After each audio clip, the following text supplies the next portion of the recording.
wabarakatuh. Nama saya Julia Amanda, saya dari kelompok 6 dengan NIM 0603521026. Saya akan mempresentasikan tokoh filsafat Romawi yaitu Seneca. Lucius Annaeus Seneca atau yang dikenal sebagai Seneca Muda, ayahnya disebut Seneca Tua, berasal dari Cordoba.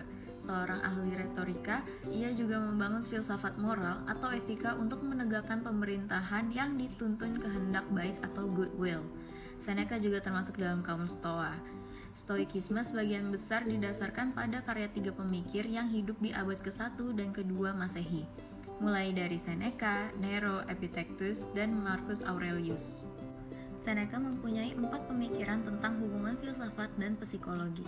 Yang pertama, sejak zaman Seneca, pada awal era Kristen, sudah ada pembicaraan tentang kecemasan. Saat itu belum diberi nama ilmu psikologi. Namun, para filsuf pada waktu itu juga terlibat dalam merefleksikan perilaku manusia, dan karena itu berhasil menarik beberapa garis penting tentang cara terbaik untuk hidup. Yang kedua, Seneca meningkatkan apa yang disertifikasi beberapa arus psikologi setelah kecemasan adalah perasaan mengharapkan yang terburuk tanpa ini terjadi. Dengan kata lain, itu adalah persepsi subjektif yang menuntun kita untuk mengharapkan kejahatan. Untuk hidup sesuai dengan sesuatu yang buruk itu belum tentu terjadi. Lalu yang ketiga, masyarakat universal harus selalu menolak tuntutan-tuntutan dari negara politik yang ikut campur dalam domainnya. Yang terakhir, Seneca pada waktu itu tidak untuk merubah sistem monarki menjadi demokrasi. Namun, ide tersebut merupakan cikal bakal teknokrasi pada pemerintahan demokrasi di era modern saat ini. Dengan demikian, ide teknokrasi Seneca pada waktu itu ialah demi mewujudkan kepemimpinan yang memiliki kebijaksanaan filosofis menurut kebijaksanaan dan moralitas Stoa. Berikut adalah prinsip stoikisme. Sederhananya adalah mengakui bahwa Anda tidak dapat mengendalikan banyak hal yang terjadi dalam hidup Anda dan menerima bahwa Anda adalah bagian dari keseluruhan yang lebih besar, yaitu alam. Hal-hal yang bisa kita pelajari dari Seneca yaitu, pada refleksi sebelumnya, Seneca menambahkan kita memiliki kebiasaan melebih-lebihkan atau membayangkan atau mengantisipasi rasa sakit, lalu keadaan antisipasi yang menunggu penderitaan, di mana penderita dikonsumsi. Mereka mengatakan itu adalah cara muak dengan masa depan. Dan kita tahu bahwa seringkali kita mencapai apa yang dalam pikiran kita atau ramalan yang terpenuhi dengan sendirinya. Itu tidak harus terjadi seperti itu, tetapi dengan tingkah laku dan blokade kami akhirnya memberikan arahan itu untuk peristiwa. Seperti yang diusulkan Seneca, kita harus hidup sederhana, alih-alih mempersiapkan diri untuk hidup. Dibiarkan saja, biarkan acara mengalir, berada di masa sekarang dan tidak hidup bergantung pada apa yang terjadi selanjutnya. Assalamualaikum warahmatullahi wabarakatuh. Nama saya Khairunis Aziza dengan NIM 0603521028. Di sini saya ingin menjelaskan tentang filsafat Romawi dengan tokoh Cicero. Siapakah Cicero? Cicero adalah anak seorang tuan tanah dan pejabat Romawi yang lahirnya pada tanggal 3 Januari 106 sebelum Masehi di Arpino, Italia. Lalu ia dibunuh pada 7 Desember 43 sebelum Masehi. Cicero memiliki seorang istri kaya yang bernama Trenia. Ia adalah seorang yang sangat cerdas dalam hal logika. Ia juga dikenal sebagai ahli pembuat puisi bahasa Latin. Perjalanan Cicero. Cicero seorang politisi ambisius. Karyanya mencapai tujuan politiknya karena cerdasnya sempat menduduki jabatan konsul Republik Romawi di bawah kepemimpinan Julius Caesar. Setelah Julius meninggal, Cicero memihak Octavianus untuk melawan Antonius. Di saat itu, kondisi politik yang berkecamuk dan adanya perang mengakibatkan Cicero kehilangan saudara perempuannya. Cicero sempat melarikan diri setelah dituntut hukuman mati dan telah berselisih dengan Marcus. Namun ia akhirnya tertangkap dan terbunuh. Dalam pandangan Cicero, negara adalah suatu kenyataan yang harus ada dalam kehidupan manusia. Negara disusun oleh manusia berdasarkan atas kemampuan rasionya, khususnya rasio murni manusia yang disesuaikan dengan hukum alam kodrat. Kendati pun ajaran Cicero berbeda dengan ajaran Epicurus yang menganggap negara sebagai hasil perbuatan manusia yang berfungsi sebagai alat untuk memenuhi kebutuhan mereka. Namun ajaran Cicero ini jelas menunjukkan konsep perjanjian masyarakat tentang asal mula negara.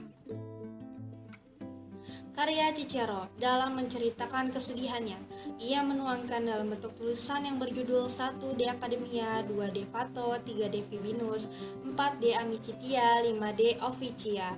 Dalam dunia psikologi, yaitu dapat meningkatkan kemampuan berkomunikasi khususnya dengan cara berpidato. De officiis, orang yang mengambil sesuatu dari orang lain dan meningkatkan keuntungan orang lain lebih buruk daripada kematian, lebih dari kemiskinan, lebih dari penderitaan yang menimpa tubuhnya atau hak milik eksternal lainnya. Siapakah Plotinus? Plotinus adalah salah satu tokoh filsafat yang muncul di abad pertengahan 204 sampai 270. Ia adalah filosof pertama yang mencetuskan teori penciptaan alam semesta. Kebahagiaan manusia otentik untuk Plotinus adalah untuk mengidentifikasi dengan yang terbaik di alam semesta. Karena kebahagiaan itu melampaui bentuk fisik, Plotinus menekankan bahwa keberuntungan duniawi tidak mengendalikan kebahagiaan manusia yang sejati, dan dengan demikian tidak terdapat manusia tunggal yang tidak baik atau efektif berpotensi memiliki hal yang kita pegang untuk membentuk kebahagiaan. Pemikiran Plotinus. Filsafat Plotinus mengombinasikan ajaran mistis dan cara praktis dan memiliki pengaruh yang sangat kuat pada teologi Kristen. Filsafatnya bertujuan untuk membantu para muridnya kembali menyatu atau bergabung kepada Yang Esa dengan cara kontemplasi. Mirip dengan teologi Trinitas, dalam agama Kristen ia percaya pada 3 hal yang bersifat surgawi, yaitu Yang Esa, intelektualitas, dan jiwa. Perbedaannya adalah ketiga hal yang diajukan Plotinus tidak berdiri sendiri, tetapi merupakan hanya urutan pada saat kontemplasi. Yang Esa adalah sesuatu yang bersifat serba baik, tanpa batas, dari tidak dideskripsikan mengikuti filsafat Plato. Deskripsi menggunakan bahasa hanya dapat menunjuk Yang Esa. Walaupun segala macam sebutan bagi Yang Esa dari berbagai macam kebudayaan dan ragam manusia, semua itu bukan nama yang sebenarnya. Plotinus menggambarkan bahwa Yang Esa adalah sebagai cahaya di tengah kegelapan. Plotinus mengajarkan bahwa dari semua yang ada satu yang tertinggi sepenuhnya transenden. Yang Esa tidak mengandung divisi, keragamaan atau perbedaan. Yang Esa bukanlah jumlah dari semua hal, tetapi dia ada dari sebelum semuanya ada. Yang Esa ini adalah sumber realitas. Yang Esa ini mendatangkan intelektualitas yang artinya berhubungan dengan pengetahuan intuitif. Kesimpulannya yaitu, kunci untuk memahami konsep filsafat Plotinus adalah 3 realitas, yaitu Yang Esa, intelektualitas, dan jiwa. Adalah level kontemplasi atau perkembangan level logika dari realitas abadi Yang Esa, dan bukan perpindahan atau perubahan satu realitas kepada realitas yang lain secara temporal. Matahari dan cahayanya adalah satu realitas, bukan matahari berubah menjadi cahaya. Waktu hanyalah hasil dari ketidakmampuan dari alam memahami surgawi.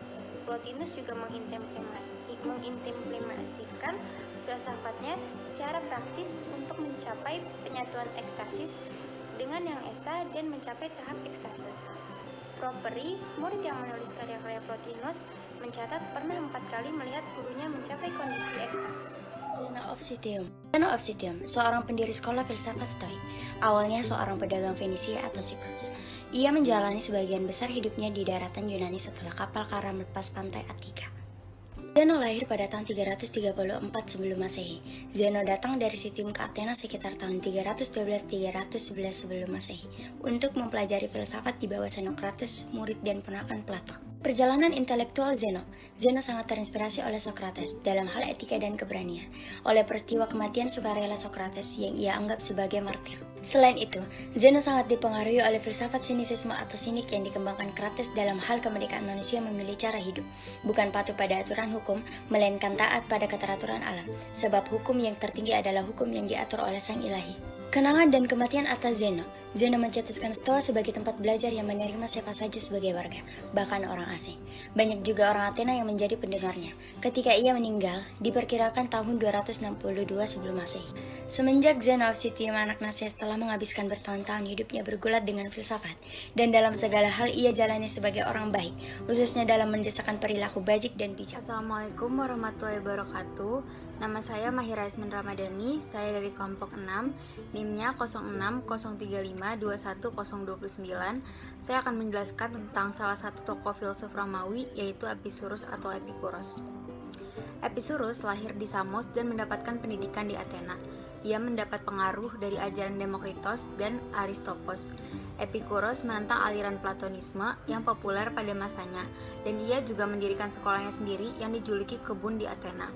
Sebagai seorang penulis ulung, ia konon telah menulis banyak sekali karya, tetapi sebagian besar sudah hilang di telan zaman. Pokok ajarannya adalah bagaimana agar manusia itu dalam hidupnya bahagia. Oleh Epicurus dikemukakan bahwa agar manusia dalam hidupnya bahagia terlebih dahulu, harus memperoleh ketenangan jiwa atau ataraksia. Menurut kenyataan, banyak manusia yang hidupnya tidak bahagia karena mengalami ketakutan. Sehingga apabila manusia telah menghilangkan ketakutannya itu, niscaya manusia akan memperoleh ketenangan jiwa, yang selanjutnya akan memperoleh kebahagiaan. Epikuros dan Epikurianisme. Epikurianisme yang diajarkan Epikuros menekankan dalam beberapa gagasan penting, yaitu ataraksia, aponia, penyimpangan atom, dan kenikmatan bergerak serta diam. Sama dengan pemikiran filsafat lain yang memiliki sifat kontra dengan ajarannya, Epikurianisme juga demikian. Meskipun begitu, Epikurianisme selanjutnya mempengaruhi filsafat yang dibawakan oleh John Locke dan Karl Marx. Beberapa karya Epicurus yaitu ada Letter to Meneuseus, yang kedua ada The Essential Epicurus, dan yang ketiga ada Epicurus The Art of Happiness. Sekian dari saya, kalau ada salah-salah kata mohon dimaafkan. Wassalamualaikum warahmatullahi wabarakatuh.